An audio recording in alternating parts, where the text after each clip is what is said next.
Permita que seus pés sejam firmados. Lucas capítulo 15, versículo 11.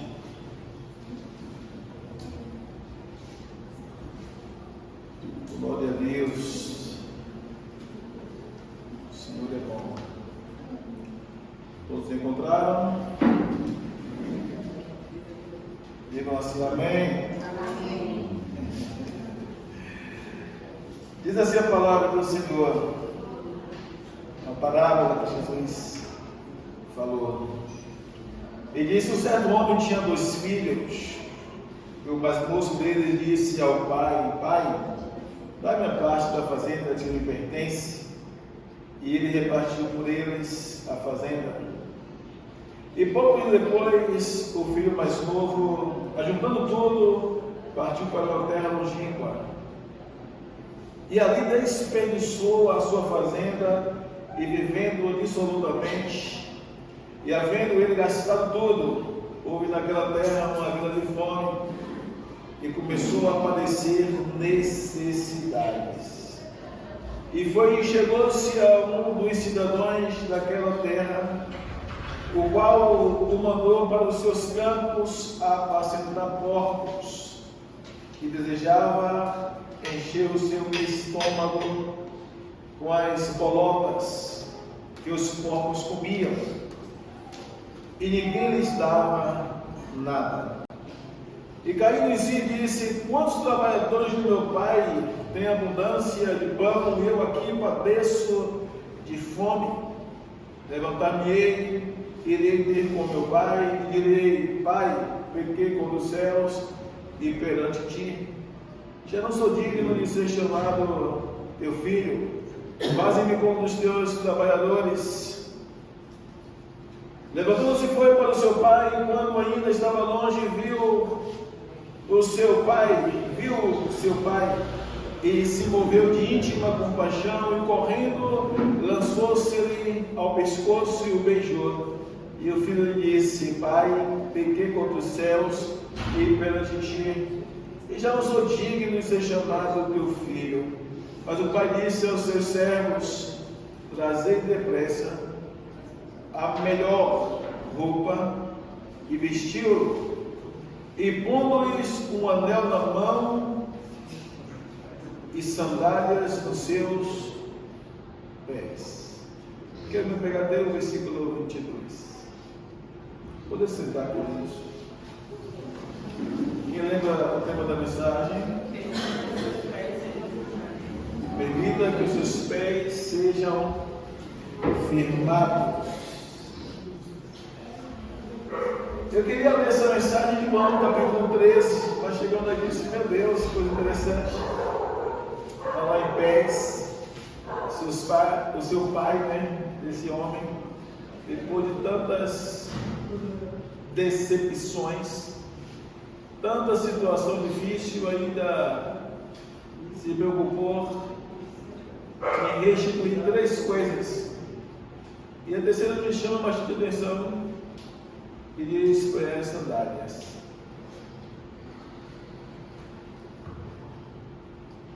Eu lembrei da mensagem que eu preguei em uma casa velha que nós fizemos vigília no Benfica.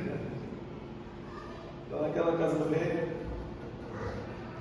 eu preguei sobre estabilidade, falando do encontro de Deus com Moisés.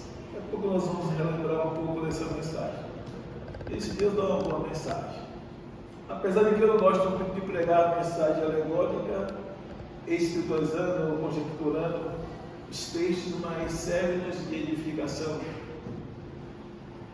E eu fiquei pensando, imagine, olha o que Jesus acabou explicando, né? Falando da injustiça e da ingratidão de um filho.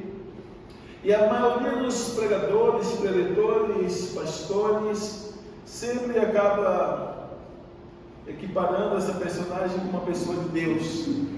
E realmente encaixa. Agora nos coloquemos no lugar desse pai, você dedicar a sua vida para criar 2 filhos, e de repente ver os seus dois filhos do seu lado, e de repente o mais novo ter um comportamento, uma decisão inconsequente, de achar que tem direito nos bens do seu pai antes de ele falecer, e ainda ter a coragem de pedir ao seu pai a sua parte.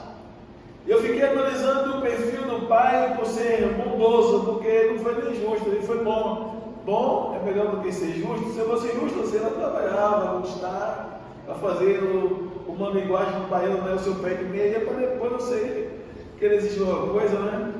O pai não, ele foi lá e repartiu. Eu costumo dizer que ele não revelou ao seu pai o desejo do seu coração, mas uma forma de nós entendermos que encaixa na pessoa de Deus. Não precisou revelar porque Deus conhece todas as intenções. Mas esse homem, ele passou por decepções, ingratidão com esse filho pedindo tudo. Mas a gente percebe a inconsequência desse filho porque ele não mede as consequências das suas decisões. Ele pede, o pai lhe concede a herança, e ele de uma hora para outra ele diz: olha, tchauzinho, vou sair da casa do Senhor, eu vou embora. E a Bíblia diz que ele foi para um lugar longe, e nesse lugar longe ele começou a gastar tudo que ele tinha recebido por herança, ou de herança, ou que o pai deu como herança a ele de uma forma dissoluta, ou seja, de uma forma desordeira, de uma forma inconsequente, de uma forma que sem pensar no retorno, sem pensar no futuro, sem pensar no dia de amanhã. Se nós formos olhar nossa vida terrena, do ser humano como um todo, em geral, a gente vê os seres humanos hoje vivendo dessa forma. Deus deu a dádiva da vida, o prazer de existir. Deus criou todas as coisas querendo e para o bem do ser humano. A gente consegue perceber o porquê a gente sente o desejo, vontade, e nós recebemos, ou alguém falou para nós que deveria chamar assim a água, e o porquê nós sentimos sede de alguma coisa que não tem sabor, mas sentimos sede, que é a palavra correta que é aplicada, vontade de tomar aquele líquido para matar a sede, e sem ela o ser humano não vai sobreviver muito. É uma coisa necessária. A água é uma das maiores necessidades do ser humano. Deus faz o alimento e ainda tem a preocupação de nós absorvermos dentro de nós, os organismos do ser humano, para absorver as proteínas de cada alimento. A gente vê tudo em volta do ser humano, é para o bem-estar do ser humano. E ainda, por fim, para resumir a questão de ingratidão, para se encaixar no ser humano essa mensagem, a gente sabe que os nossos dias aqui não são eternos. Nós sabemos que os nossos dias aqui são contados. Todos os seres humanos que vêm essa terra não vai ficar aqui para sempre. Apesar que, biblicamente falando, são eternos. Todos nós somos eternos, mas a nossa eternidade não é aqui. Existem dois lugares para nós irmos: o inferno, Mateus capítulo 25, versículo 41, ou céus, Filipenses capítulo 3, versículo 20. Um dos dois. Jesus, quando voltar, ou quando nós partirmos dessa terra, ou morrermos fisicamente, a Bíblia diz que ao qual volte que era o Espírito de Deus que o deu. E haverá um dia ao qual nós vamos prestar conta de Deus de todos os dias que nós vivemos aqui nessa terra. E se nós olharmos bem, a maioria das pessoas na face da terra, os seres humanos, vivem dessa forma, igual esse filho pródigo, onde ele está desgastando a sua vida, desobedecendo a Deus e vivendo como bem entende que tem que viver, sem levar em conta que um dia não presta conta. São pessoas inconsequentes. Não tem a preocupação de um dia o Criador chamar e dizer assim: olha, eu não venho prestar conta com a dádiva da vida que eu lhe dei. Eu criei tudo, eu lhe dei água, eu lhe dei alimento, coloquei você lá, e ainda disse para você, por intermédio de outras pessoas da terra, que o seu dia na terra era contado o que você fez na sua vida. A gente vê que encaixa direitinho na humanidade. Pessoas inconsequentes, pessoas que não pensam no dia de amanhã. Não somos obra do acaso, muito pouco frutos do Big Bang. Nós viemos aqui a existir por um acaso, muito pouco a teoria da ciência do Big Bang, que houve uma explosão cósmica, né? E aí de repente começou a surgir uns animalzinhos, e eles mostram umas imagens parecendo uma lagartixazinha, e vai evoluindo, chegando no macaco, passou pelo ser humano, as teorias para formar burros dentro da área acadêmica, em vez de tornar as pessoas inteligentes, querem infiltrar uma teoria antibíblica, não tem como acreditar, fora do normal. Ainda tem pessoas que se consideram inteligentes, acreditando em uma aberração dessa terrível, desacreditando da criação do Criador. Falar igual o Enéas Carneiro, se me fala a memória, é um homem que já faleceu, mas ele foi um dos homens que se dedicaram na política e queria ser um presidente no Brasil, dizendo que tudo é estarrecedor. Toda a criação cósmica é estarrecedor, é complexa, e só um louco pode afirmar a não existência de um ser supremo que criou todas as coisas. Ou seja, são loucos mesmo. Duvidar da existência de um ser supremo, do Deus Altíssimo, de um Deus Criador. A palavra Deus, no dicionário, se me faz a memória, fala isso.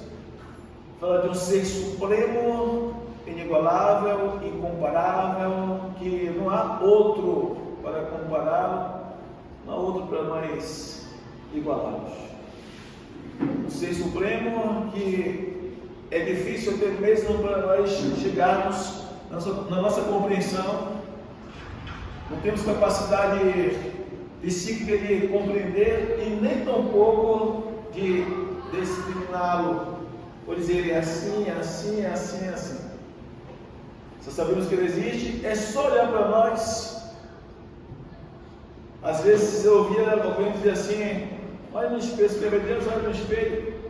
Eu achava que era uma resposta tão simplória, mas porque falta de entendimento. Você vai estudar a anatomia humana, vai estudar a tricotomia humana e você vai perceber que é tudo complexo. Nada ficou fora do seu devido lugar. Deus colocou tudo no seu lugar certo. Coordenação motora. O homem, ele é uma tricotomia, alma, corpo e espírito. Ou seja, o corpo é meramente uma caixa cheio de emoções chamado alma, e o espírito é que dá a vida, a capacidade de nós inspirarmos e nos movermos. E se esse fôlego de vida que o próprio Deus ele soprou nas narinas do homem, segundo a Bíblia, em Gênesis capítulo 3, versículo 7, o homem nem pode andar. Por isso que às vezes pessoas que quando vai consultar os sinais vitais de alguém, logo vai ver se está pulsando ou respirando. São os dois testes cruciais e principais que os médicos fazem. O segundo pulso, ou ele chega perto das narinas, parou de respirar, foi sim. Então uma pessoa sábia vai parar para analisar essas coisas, vai ponderar essas coisas e ver que a criação da sua coordenação motora do seu corpo não foi uma coisa do acaso. E se fosse uma coisa do acaso, não existia tantos seres humanos com as mesmas coordenações motoras. Deus falou que só ao homem ele deu a capacidade de receber a sua imagem e semelhança, dando a ele a capacidade dele mesmo de discernir e distinguir entre mal e bem, o que é bom, o que é ruim, o que é certo e o que é errado, segundo Gênesis capítulo 3, versículo 22. Dizendo que o homem agora é como de nós, sabendo o bem e o mal. Não somos como os animais. E ainda a Bíblia diz que os animais são almas viventes. Eles não possuem espírito e não tampouco são eternos. Só os seres humanos aqui são eternos. É por isso que Paulo chega em 1 Coríntios capítulo 15, versículo 19, que miserável o homem que pensa ou espera Cristo só nesta vida. Ou seja, o conhecimento é limitado. A pessoa que pensa assim, morreu, acabou, não tem mais jeito, vamos curtir quando pode e tal, são pessoas cegas. E Paulo usa uma palavra mais grotesca, dizendo que são pessoas miseráveis. Paulo não está esculhambando, não está querendo deturpar ou destruir a imagem de pessoas que pensam assim. Ele está falando que as pessoas precisam abrir a visão para entender que são seres eternos. Não foi à toa a sua criação, não será à toa também a sua vida terrena aqui enquanto viver. ou seja, tem que dar valor, tem que viver bem e tem que obedecer ao seu Criador, para que no dia do juízo se encontre em posição digna em obediência e alcance a sua eternidade na glória. Aqui Jesus estava ilustrando uma parábola falando dos 2 filhos.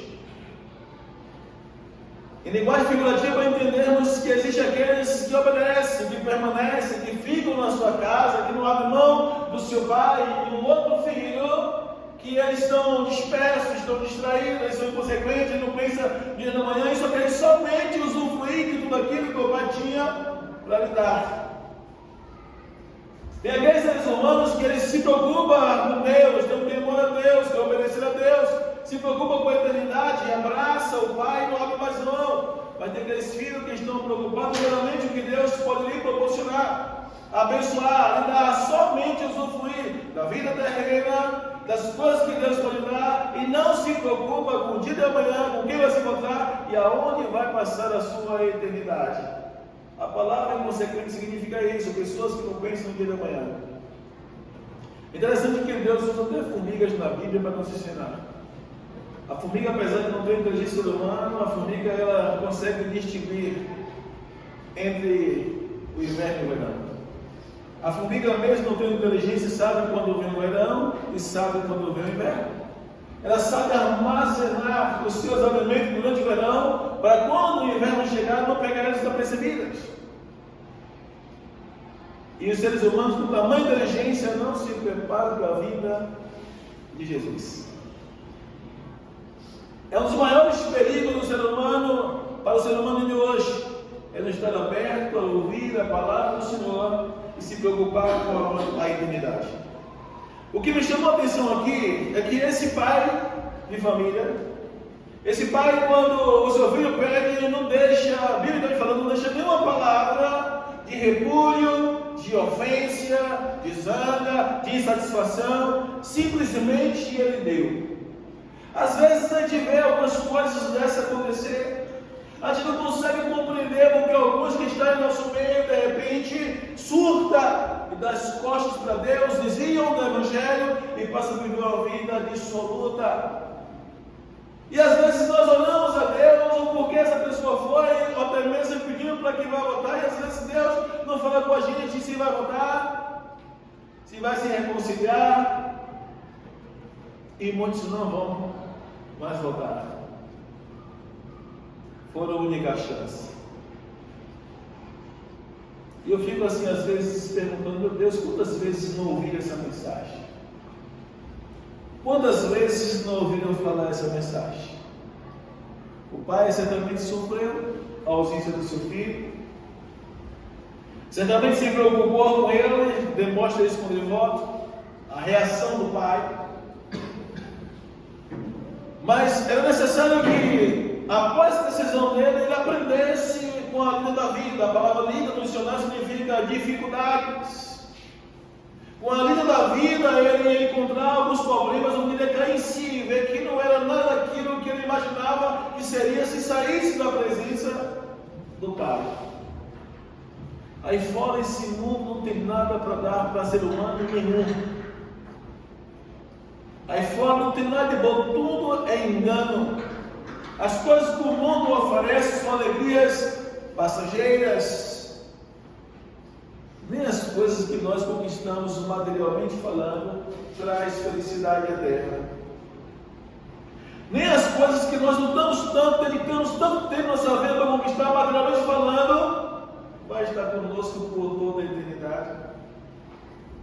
Esse é um dos piores erros do ser humano, acreditar que as coisas materiais vão trazer alegria.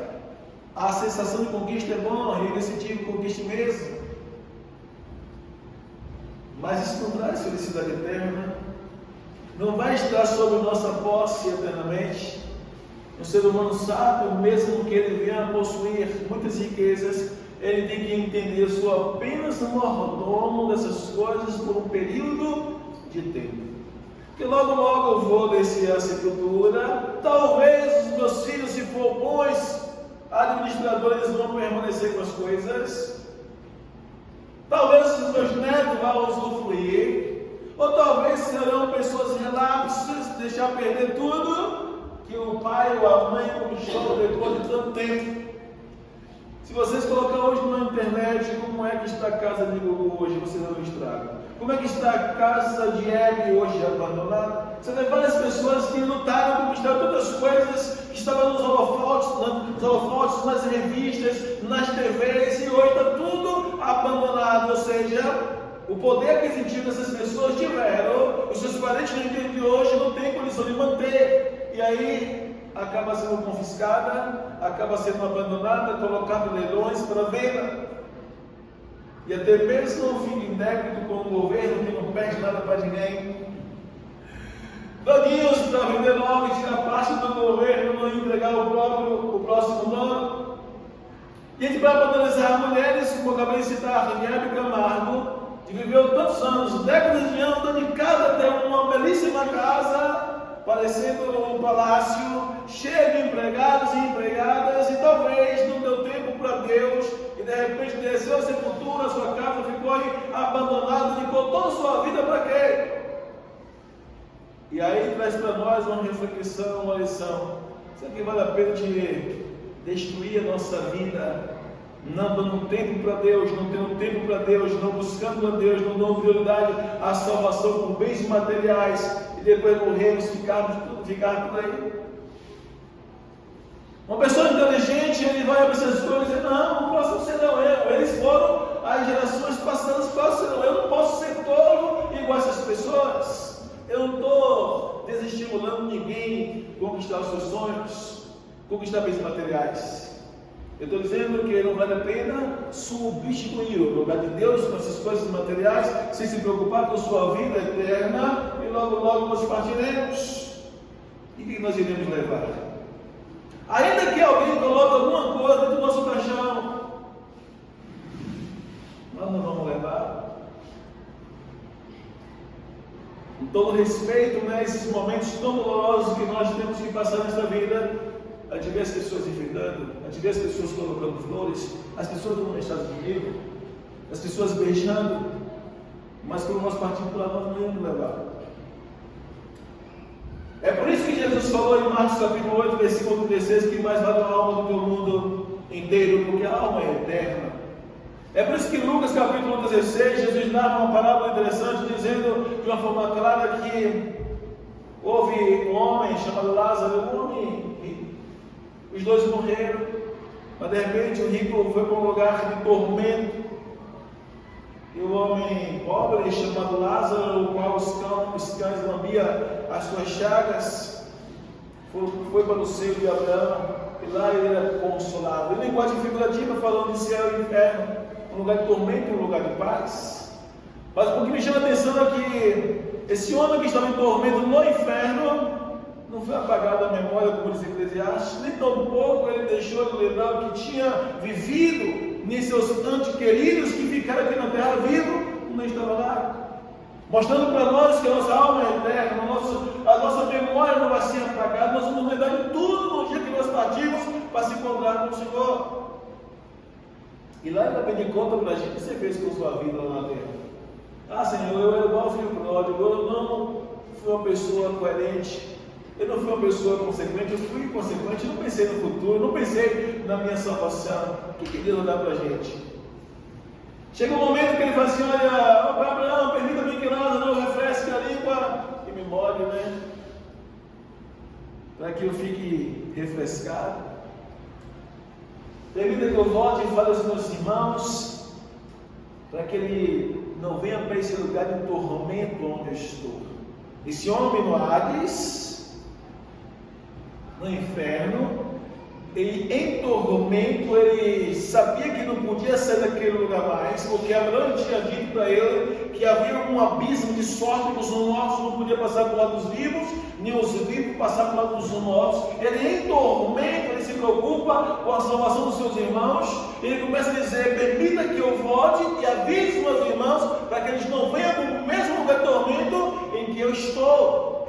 Jesus, ele dá essa palavra, não entendemos que existe inferno, existe céu, e salvação, existe perdição, mas vai depender das pessoas que dá crédito. a vontade salvífica pelo intermédio da pessoa de Jesus, a qual Deus nos deu. Aí Abraão diz, aí tem os profetas que ouçam, ou Moisés, os profetas que ouçam. Se eles não acreditarem nos profetas que anunciam, tampouco vai acreditar que um morto morreu e voltou para anunciar, ou reviveu. A gente está vendo hoje de uma forma tão simples. Quem já ouviu falar hoje que Jesus morreu pelos seus pecados?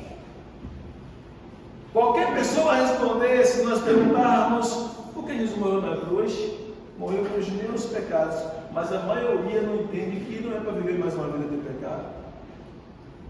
A maioria não entende que o pecado pelo qual Jesus morreu na cruz era a forma de libertar a humanidade para reconciliar o homem com Deus. Então Jesus morreu pelos meus pecados, não é para vivermos mais no pecado, é para abandonar o pecado. Quem permanece no pecado está invalidando o sacrifício de Jesus. É por isso que Paulo escreve aos Romanos, capítulo 6, dizendo de uma forma grande, de uma forma gloriosa, explícita: que diremos, pois, permaneceremos no pecado para que a graça seja mais abundante? De modo nenhum.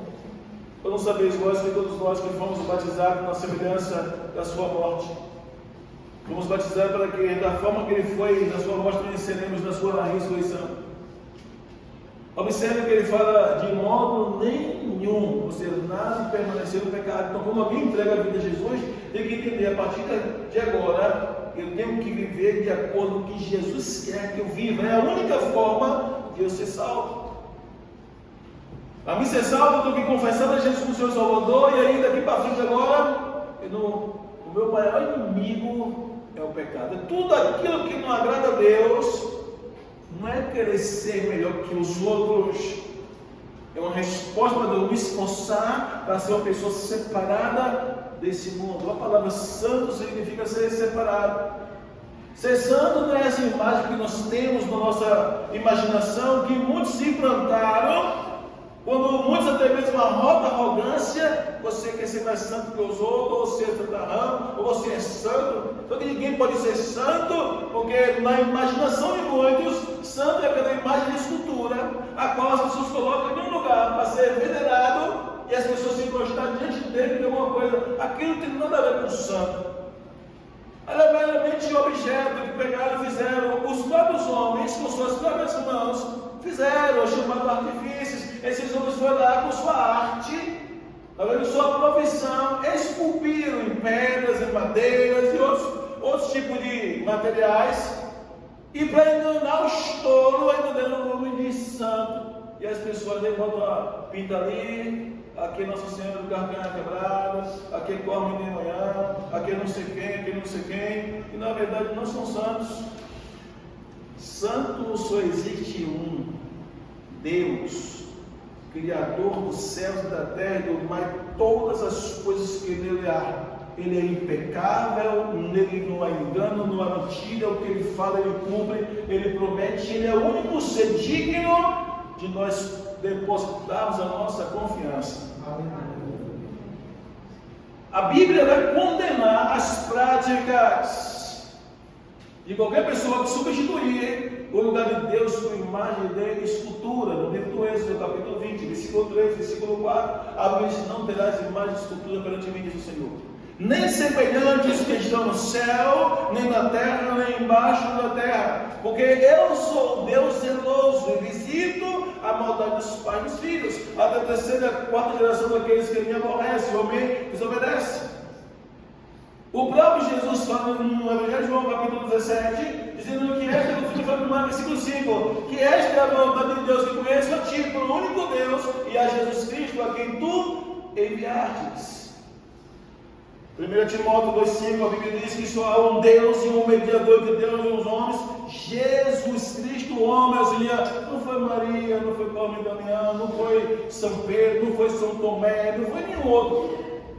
Quando diz que conhece a ti como único Deus, é Jesus Cristo que tu enviaste, está dizendo que só existem dois, que Deus elevou os seus nomes para nós acreditarmos ou depositarmos a nossa confiança. Então qualquer outro nome que a Bíblia não aprova, não eleva o seu nome como santos, a ponto de ser venerado ou reverenciado. Nós não podemos considerar os santos para fazer uma comparação ou igualando as divinas ou o divino.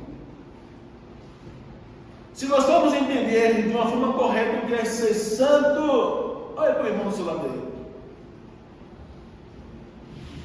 Olha o santo aí.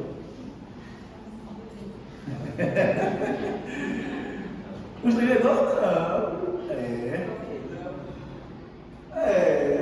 1 Pedro capítulo 2, versículo 9 diz: vós sois geração santa, sacerdócio real, um povo adquirido, para que vos anuncie as virtudes daqueles que vos chamou das trevas para a sua maravilhosa luz. Então, santos são aqueles que se separam. Por isso que eu falei que tem pessoas que entendem que santo é aquelas imagens de cultura que as pessoas infiltraram na mente de muitos que tem que reverenciá-lo, que tem que se prostrar, fazer pedido, até mesmo se era para eles. Até não é santo, é objeto.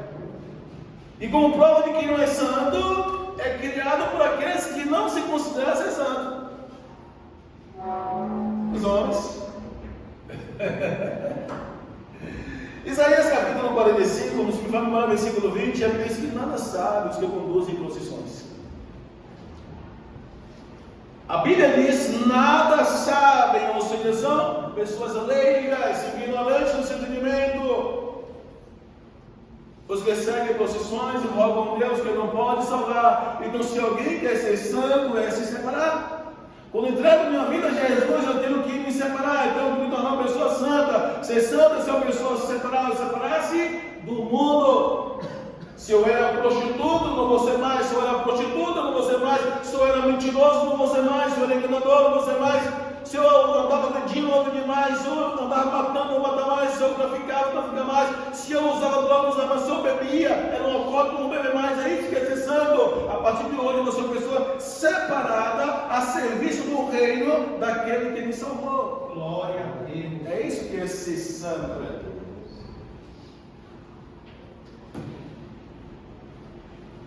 Aí nós temos que quebrar esse santo, ou esses santos que as pessoas colocaram em nossa mente. É por isso que Pedro escreve a primeira carta de Pedro, no capítulo 4, versículo 3. Ele escreve dizendo que nós devemos se afastar de todas as tradições que nós recebemos dos nossos ancestrais. E um dos pontos que ele considera esse texto é idolatria.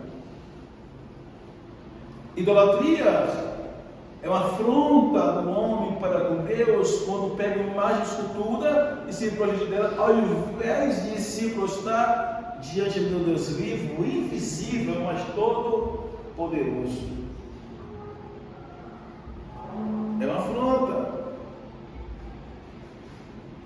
Se você quiser se prostrar diante de alguém, creia num Deus invisível. Parece estranho, né? É mais fácil para as pessoas ver as pessoas se prostrar diante de uma imagem futura do que ajoelhar na cadeira dessa falando como quem estivesse falando para o vento. A gente não fala para a cadeira. A gente sabe que existe um Deus onisciente, onipresente e onipotente. Onisciente porque Ele conhece todas as coisas, não deixa uma palavra passar, nem um pensamento nosso, nem tampouco as intenções que vai passar no teu pensamento. Imagine só. Capítulo 17, se me foi a memória, versículo 9, versículo 10 de Jeremias. Ele chega a falar de uma forma clara, ele conhece os pensamentos. Eu, Senhor, eu conheço os pensamentos, ele até sonda os corações. Ele sonda as intenções, ele vê tudo que passa no coração do homem. Ou seja, quando fala que ele é onisciente, não existe esconderijo que o homem possa esconder alguma coisa diante dos seus olhos. Provérbios capítulo 15, versículo 3, a Bíblia diz que os olhos do Senhor estão em todos os lugares. Está falando de onipresença. Deus está aqui, Deus está na sua casa, Deus está nas demais igrejas, Deus está em todos os lugares ao mesmo tempo. Nada foge diante dos seus olhos. Hebreus capítulo 4, versículo 13, e a Bíblia diz que todas as coisas são nuas e patentes aos olhos daquele de quem nós iremos prestar conta. Todas as coisas são nuas. Quando eu falo todas as coisas, porque são todas as e onipotente, ele é o todo-poderoso. A gente vê isso em Jó capítulo 38. Esse capítulo é profundo. Quando Deus chama Jó para uma conversa de intimidade e começa a perguntar a Jó: onde é que tu estavas quando eu firmei os fundamentos do universo? Onde distribuí os planetas e ordenei que não se chocasse? Onde tu estava, Jó, quando eu disse para as ondas do mar: bater ali e dali não ultrapasse? Quando começa essas perguntas, Jó, ele cai em si. Ele reconhece que não existe outro Deus tremendo, todo-poderoso, que criou todas as coisas. Para quem estuda, né, se é que nós podemos dar essa ênfase e confiança à ciência. Sabe-se que o sol é branco, não é vermelho, e ele não roda. A terra que roda em volta do sol. Só para vocês imaginar, o homem descobriu, né, ou deu o nome dado ao tempo, que conta espaço de tempo se baseando no sol nascente e poente. E pelo sol, pela manhã aqui, e pela tarde cai, começou a fazer um relógio, contar o tempo. Mas sabe-se que quando o sol está lá, o planeta está cá. O sol está cá, o planeta está do outro lado do sol. E todos os dias ele faz o mesmo trajeto, de uma velocidade que não dá assim para contar. E a pergunta é: como é que não se choca? Em outros planetas, está sempre em movimento. Não dá para se calcular a velocidade. Quando você passa a entender isso, você vê que existe um Deus todo poderoso. Eu tenho a imagem de estrutura que vai sustentar esses planetas.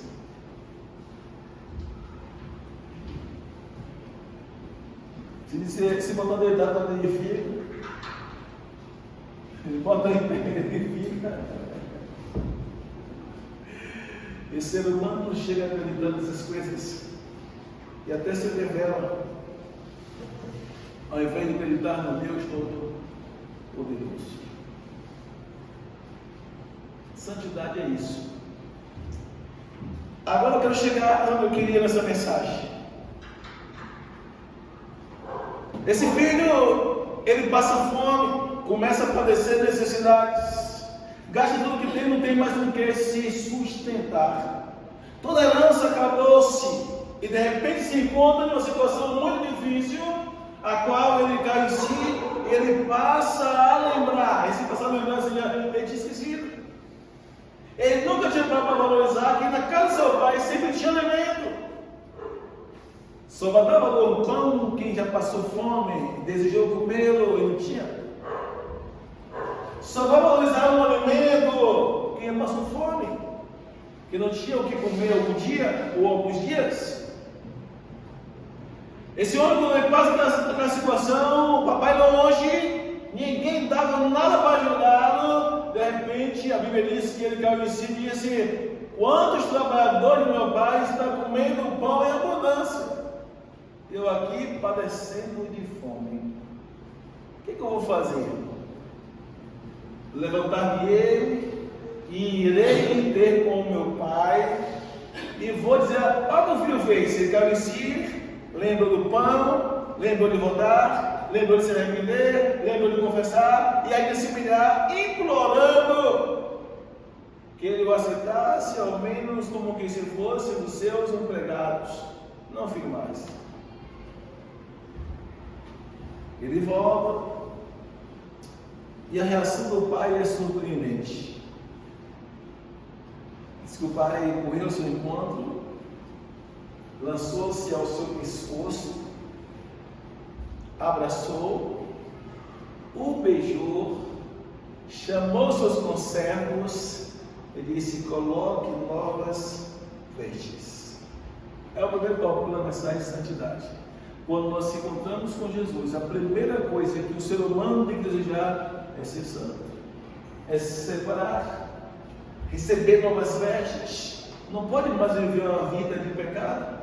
Primeira carta de João, capítulo 5, versículo 18, a Bíblia diz que aqueles que receberam a boa semente, está falando da palavra, eles não permanecem mais no pecado, porque não podem mais continuar. Antes ele santifica-se a si mesmo, purifica-se a si mesmo, e o maligno não lhe toca.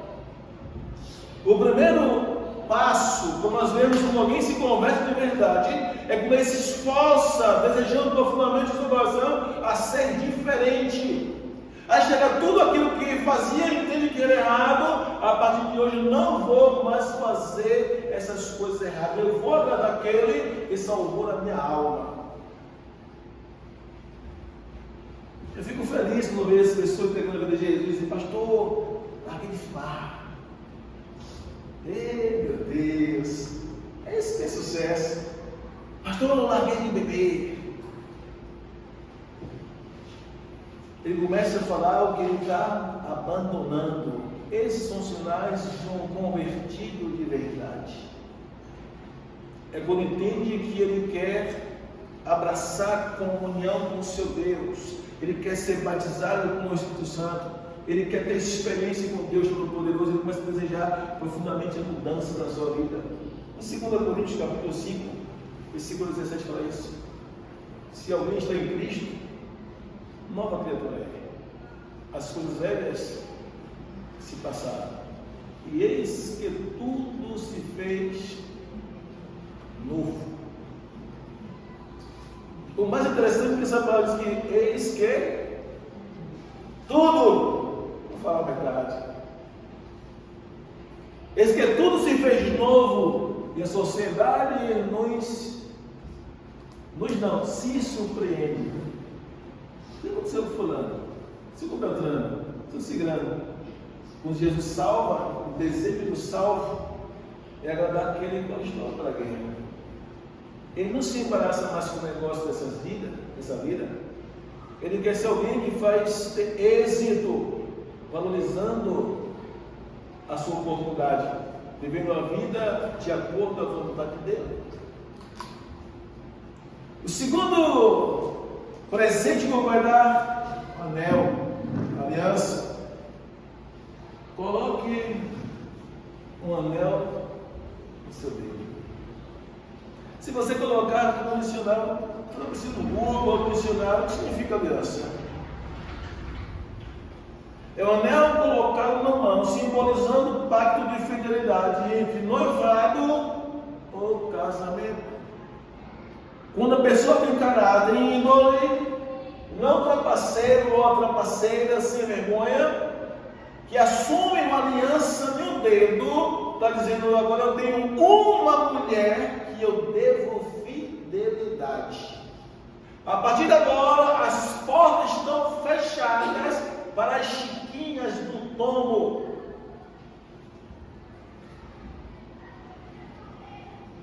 Fidelidade.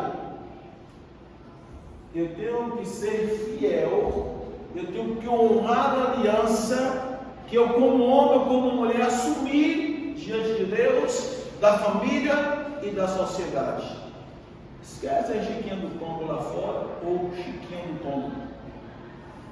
É pacto de fidelidade. Então, o pai dizendo: filho, você não nasceu empregado, você não nasceu funcionário. Eu estou reatando minha aliança contigo e você volta a ser herdeiro da mesma forma que você era antes. Vocês entenderam? Ele jogou fora a sua oportunidade.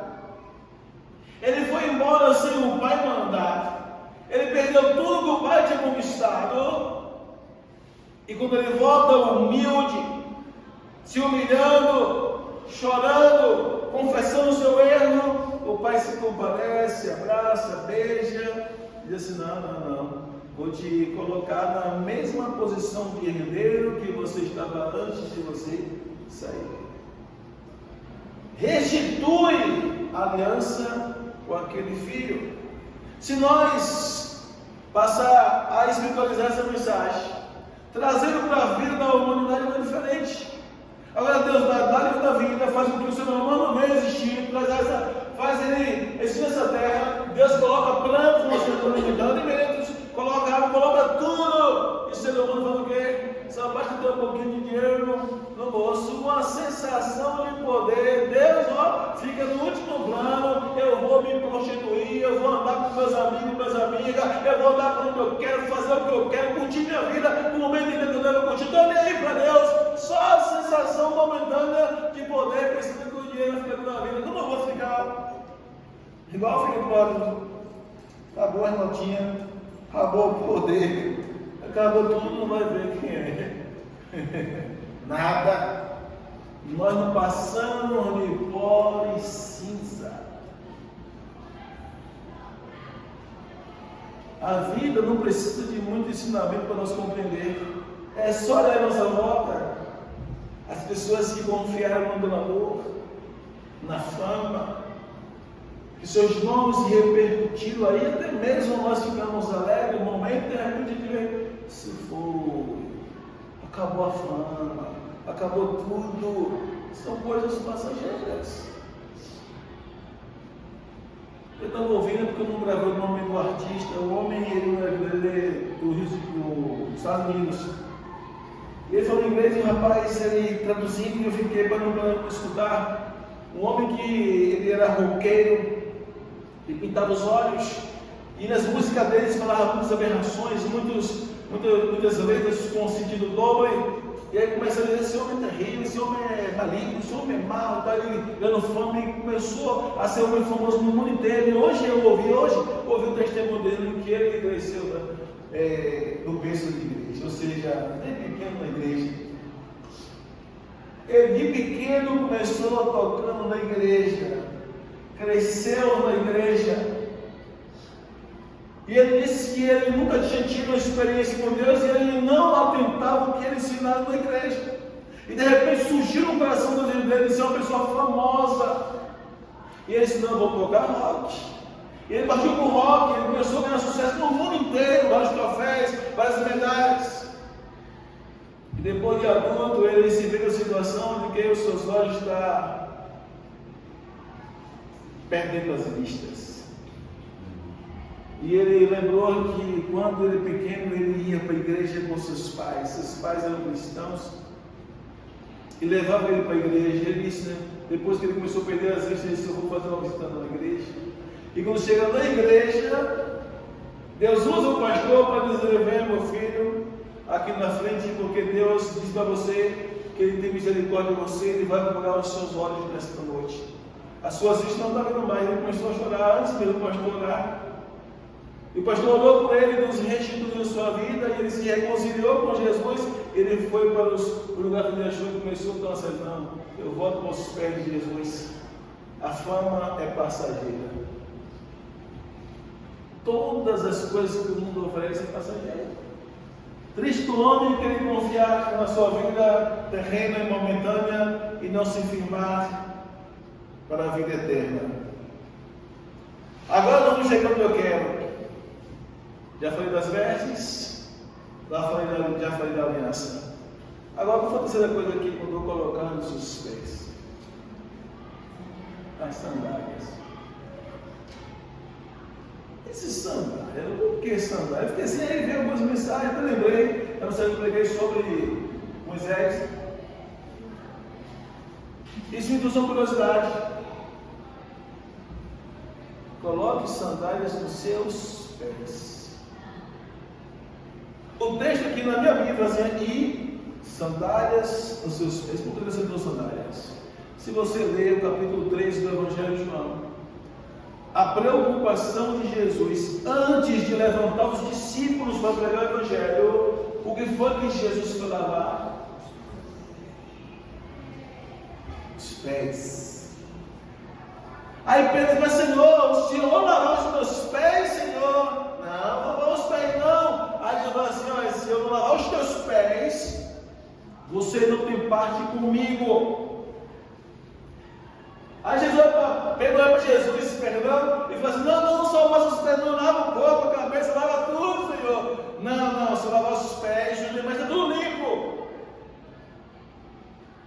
disse: meu Deus, essa mensagem tem profundidade. Eu fui pesquisar o comportamento do povo no passando a respeito dos pés e de sandálias. A explicação que eu tive de sandálias era que sandálias só usava quem era autoridade. E quando alguém que era autoridade maior que a pessoa tinha que reverenciar ou tirar suas sandálias. Eu disse: rapaz, foi interessante, uma boa mensagem. Por que é que esse homem colocou as sandálias? Você viu que ele restituiu suas vestes, restituiu o anel e restituiu a sua autoridade, ou seja, deu a ele o poder de herança que tinha de novo. Os discípulos iam receber a maior responsabilidade da face da terra por toda a era do ser humano. Os discípulos iam receber a maior comissão, ou seja, a maior responsabilidade de ganhar as almas ao pregar o Evangelho e iniciar a pregação para a salvação do mundo inteiro. A Jesus não se preocupar com o quê? Com os pés. E o mais interessante, se nós formos correndo no capítulo 13, vai dizer, ele lava os pés, ele afirma: mas nem todos estáis limpos. Ele sabia que um havia de trair, mas ele também sabia que Deus tinha entregue nas mãos dele todas as coisas. Ele não podia vacilar, ele não podia antecipar nada. Onde eu quero chegar com isso? Se você for observar bem a Bíblia, João era uma autoridade. Um dia eu ouvi alguém perguntar: quem foi que batizou João? Eu disse: vixe, meu Deus, esse homem vai receber demais. O batismo de João é conhecido como o batismo de quem? De João. Ou seja, Deus levantou ele como um precursor de Cristo, aquele que viria para abrir o caminho do Senhor, aquele que anunciaria com o Senhor. Então João recebeu esse batismo nas águas por Deus. Então não pensou se ninguém batizar João para ir dar continuidade. Mas demais pessoas teriam que seguir esse ritual. Mas João também falava assim: olha, é dele que eu havia falado a vocês. Eu vim depois dele, mas ele é antes de mim, do qual eu não sou digno de desatar as alparcas dos seus pés. O que ele quer dizer com isso? Eu sou uma autoridade constituída, levantada por Deus, mas Deus me revelou que esse é maior do que eu. Eu não posso tirar a autoridade dele. Vocês entenderam o que significa sandália e levar? Esse desatar e desarmar, tirar a autoridade, tinha que reverenciar, tinha que reconhecer que alguém era maior do que ele. O filho pródigo recebe do pai a autoridade de herdeiro de novo. Os discípulos recebem de Jesus a autoridade sobre as nações. João recebe de Deus a revelação do Pai de que Jesus Cristo ele teria que reverenciar. É por isso que os discípulos tudo correm. O discípulo de João vai correndo para João e diz: olha, do outro lado do Jordão, aquele que o Senhor testemunhou, ele está batizando mais do que o Senhor. Capítulo 3, versículo 22, Evangelho de João, capítulo 4, versículo 1, versículo 2. Eu falo sobre isso. Aí João disse: não, está do outro lado do Rio Jordão. Qual a resposta de João? Você me fala a memória, versículo 30.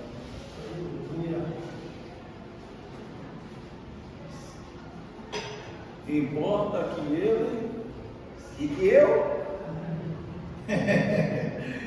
Vocês entenderam? Agora imagina Deus levantar como de lugar e sabendo que humanamente falando Deus te levantando você com um grande propósito e de repente Deus diz: olha, está vendo alguém aí? Respeite. Você vai submeter a ele. Ele é maior que o servo. A autoridade é superior à sua.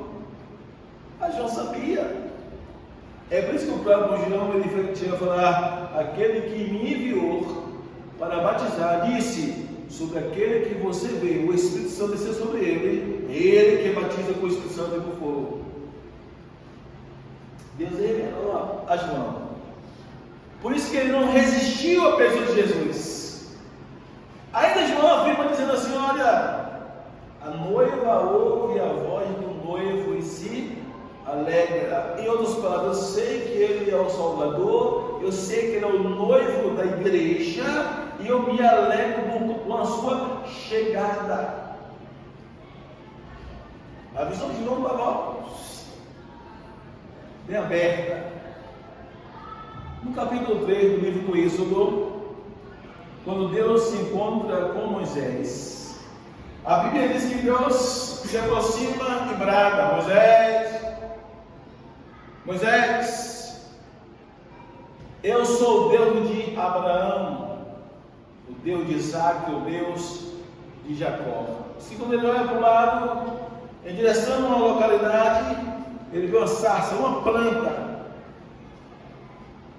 pegando fogo. Ele fica estarrecido, perplexo, porque ele vê aquela planta em chama de fogo, mas não vê consumindo a planta, ou seja, a planta, o fogo não destruía. Ele fica apavorado, mas ele disse: eu vou me aproximar para ver esse negócio. Por que essa planta não se destrói? Porque o fogo não consome, não destrói ela. Segundo João, quando Moisés começa a se aproximar, Deus vai assim: pare, tire as sandálias dos teus pés, porque onde tu pisas é terra santa. Se você procurar entender, Deus está dizendo: você está diante de quem é maior que você. Ei, reverência, temor, respeito. Pode parar aí. Tire o seu orgulho, tire a sua prepotência. Aqui você não faz nada, não. Como é que era Moisés antes desse encontro com Deus? Hein? Era um assassino. Ele não tinha medo do rei dos reis ou do rei. Ele não tinha medo da punição. Ele nem mesmo foge para poupar a sua vida.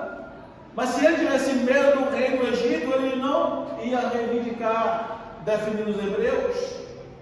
Então Deus disse: quando começou a falar muito com Moisés: ei Moisés, agora eu encontro contigo, você vai aprender a reverenciar agora. Esqueça a tua ciência aprendendo no Egito. Você é poderoso em conhecimento, em ciência, né? Você seria o futuro rei, tem capacidade de assumir, né? Mas agora eu estou te chamado, eu te apareci para te construir como o líder do meu povo, Moisés. Imagine Moisés agora: quem sou eu, Senhor? Temendo diante daquela sarça sem ser consumida, ouvindo a voz poderosa de Deus falando nos seus ouvidos, dizendo: tire a sandália dos teus pés, porque onde você está é terra santa. Reverência. Você vai aprender a ter reverência, obedecer a outra autoridade. Você não obedecer essa aqui, você vai obedecer ao rei de lá, você não obedecer, mas esse rei aqui você obedecer a palavra de lá, você não obedecer, mas você vai obedecer. Está ouvindo? Moisés é isso daqui. Vocês entenderam? Autoridade. Agora, qual o significado das sandálias? Até o próprio Deus fala do povo do Egito: eu estive com vocês no Egito, eu não deixei que as vestes de vocês envelhecessem, nem as sandálias de vocês fossem consumidas. Mas por que Deus se preocupar em falar em sandália mais uma vez? Quem leu o tema da mensagem? Olha o significado da sandália: estabilidade, firmeza.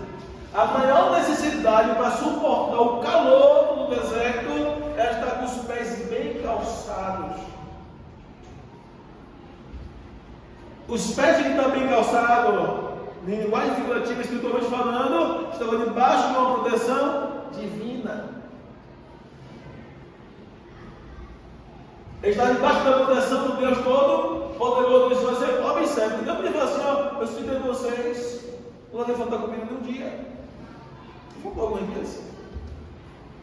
Mas sustentei você também, assim como Deus se preocupou em falar justamente das vestes que não deixou de envelhecer e das sandálias que não deixou de ser desgastadas. Eu disse: meu Deus, estabilidade. Existe estabilidade na vida cristã vivendo em pecado? É tanto que em Romanos capítulo 10, versículo número 15, depois que Paulo ele narra a questão da pregação do Evangelho, ele diz, na parte B do versículo da memória, ele fala assim: ó, porquanto vocês têm que calçar os vossos pés com o Evangelho da paz. Calçar os pés com o Evangelho da paz. Quão formosos os pés daqueles que anunciam as boas novas. Qual é o entendimento que tiramos aí? Que o cristão, que de verdade são convertidos, que lutam contra o pecado, eles têm os pés abençoados, mas ó, o privilégio que Deus deu, nos dando essa graça, e o privilégio de termos uma palavra do seu Evangelho Santo, sagrado, para anunciar a alguém. É um privilégio muito grande falarmos do amor de Jesus, anunciarmos o Evangelho de Cristo. Você sabe que quando eu falo de firmar os pés, principalmente quando me refiro à excelência, sabe-se que no dia de hoje muita gente não quer mais ouvir o Evangelho por causa do comportamento de muita gente. Não são todas as pessoas ímpias que querem escutar qualquer um que diz ser cristão, ou não é? Porque não vigiam o comportamento de umas pessoas que não querem mais ouvir o Evangelho. Quando a pessoa tem um bom comportamento, não, é fulano, as portas se abrem. Então, firmar os pés, ou os pés ser firmados, é também nós vigiarmos nosso comportamento, que portas sejam abertas para que o Evangelho seja pregado, anunciado. Se não for assim, é problema. Agora imagina, né? Deus mandaria te nessa vez, pastor a bola aí que eu cheguei. Jesus quer lavar os pés dos discípulos, Pedro diz: não, os pés não. Quer lavar os meus pés? Não. Se você não deixar lavar. Ainda Jesus fala para Pedro assim: olha, hoje tu não entendes, mas amanhã tu entenderás. Nem a Pedro era revelado que eles seriam futuras autoridades espirituais. Pedro não sabia. Até hoje, uma religião aí tem Pedro como a maior autoridade da sua religião. Até hoje, muitos cristãos entendem que Pedro era a maior autoridade entre os discípulos. No meu entendimento, eram os três: Pedro, Tiago e João. Porque Jesus não ocultava nada aos três, não eram os 12, nem os 11 depois da morte de Judas. Todas as reuniões, revelações, visões, sempre estavam os três. E não se armava concílio, ou seja, maiores autoridades, se fosse só Pedro, até para repreender Pedro, reuniu-se concílio. Tinha autoridade semelhante à pessoa de Pedro. Capítulo número 11 do Atos dos Apóstolos. Pedro teve que ir lá para estar esclarecimento da sua conduta em ir à casa de Cornélio, chamado pelo concílio. O concílio era uma organização de pessoas que tomar conta do ministério de zelar pela organização da igreja. E por falta de conhecimento hoje, tem pessoas que pensam que a igreja tem que ver os outros, né? Fazer o que quer, que não tinha liderança. Não, tinha concílio, tinha líderes, tinha pessoas que zelavam, que organizavam. Vai ser concílio, no meio dos três. Você vai ver isso em Mateus capítulo 17, os três lá para a de revelação, quando Jesus aparece com Moisés e Elias do seu lado. Esse Moisés tinha sido morto, Elias tinha sido arrebatado para o céu, mas a Bíblia diz que naquele dia Jesus chamou os três e chegou lá, aparece os dois do lado de Jesus.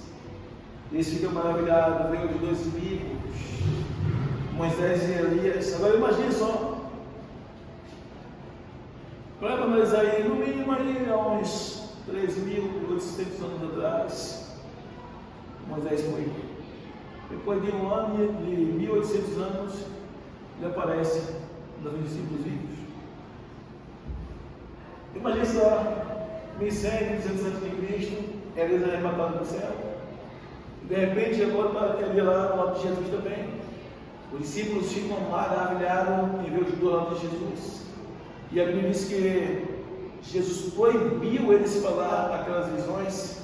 Mas Pedro, mais uma vez, ali fala: Senhor, que bom estarmos aqui. Vamos fazer 3 tendas ou 3 casas, uma para ti, uma para Moisés e uma para Elias. Chamado Monte da Transfiguração. Jesus disse: olha, a ninguém digais a visão que tiver. Não diga a ninguém que vocês viram. Está ouvindo? Proibiu. Ou seja, Jesus estava revelando seus 3, porque seriam os 3 principais líderes da igreja no futuro. Então, a lavagem dos pés dos discípulos não foi em vão. Eles iriam ser capacitados por Deus para abrir as portas da pregação do Evangelho. Está havendo uma preocupação tão grande no mundo inteiro que está havendo uma nova organização. Quando eu falei sobre isso aqui, uma nova organização ocidental. Aqui tudo é América Latina. E nós precisamos entender isso. Organização ocidental, ou seja, o cristianismo está crescendo de uma forma assustadora. Está dando preocupação dos líderes mundiais, ou líderes de grandes nações. Eles não querem barrar no tempo. O cristianismo, o judaísmo, que é o maior ênfase de influência positiva no mundo, é a Torá, os livros pentateucos, onde os judeus se baseiam, e o cristianismo, que é o Novo Testamento. Ou seja, há uma preocupação muito grande. Mas isso começou por quem? Os primeiros que anunciaram o Evangelho. E chegou até a gente, e está chegando a Deus pessoas. Para nossos pés permanecer firmados na pessoa de Jesus até sua vida, porque o maior evento, o maior acontecimento que vai surgir ainda, não é as guerras que nós estamos ouvindo falar. As pandemias que nós passamos ou ainda podemos passar, vai ser o arrebatamento da igreja. Jesus não morreu naquela cruz simplesmente porque ele nos amar só. Não. Ele, além de nos amar, ele preparou a eternidade para nós. E a promessa dele é voltar e buscar o seu povo. E se nós não tivermos apegado a ele, ficaremos de fora. Isso pode acontecer hoje. Isso pode acontecer a qualquer momento. E é por isso que eu sou cristão. Porque eu sei que Jesus vai voltar um dia e eu não quero ficar de fora. Se cristianismo fosse mais uma religião, eu confesso a vocês que eu não participaria de nenhuma. Porque nenhuma salva. Só quem salva é Jesus. Só Ele salva. Só Ele abre os olhos do nosso entendimento. Só Ele prometeu voltar para buscar um povo. É Mateus capítulo 24, versículo 31. Filipenses 3, 21 também. Diz que nós vamos ver o sinal nas nuvens do céu do Filho do Homem. Ele vai dar ordem aos anjos para buscar os seus escolhidos de uma ou outra extremidade dos céus. Filipenses 3, 20 e 21. Paulo diz: nossa cidade está no céu, de onde também aguardamos a vinda de nosso Senhor e Salvador Jesus Cristo, que Ele transformará nosso corpo batido conforme o seu corpo glorioso, a fim de sujeitar em si todas as coisas.